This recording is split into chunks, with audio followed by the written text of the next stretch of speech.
Assalamu alaykum. Kerak yapta savdo podpischiklari sog'omon mısılar?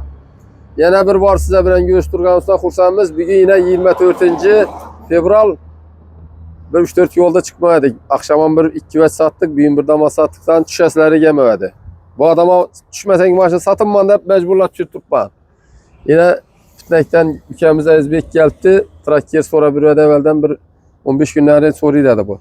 Trakker 23. yıl premier pozisiyası. 30 bin yürüyen radyoy maşınımızı Özbek'e 175 milyon son pulan nakta verdik. Az 150'sini verdik. Kalgan nafarmaya da beraber de tuttu. Bu da kalasa Özbek. Tebrikliymen, toylaramen. Kerak yapta savdo podpischiklarini aytadan gaping bo'lsa ayta. Ya ishonchli, hamma yaxshi. Maşını qalading. Mashina qoladik. Haydab ko'rding. Havo. Ay kelaverasizlar. Esa savdo etaverasizlar. Lightları basıp Bo'lsa o'zimizda bo'lsin. hammaga buyursun, hammaga. Narxi zo'r deganlar light'ı basıp tarqatib tashanglar. Qani kommentariya yozinglar, qani narxni chek.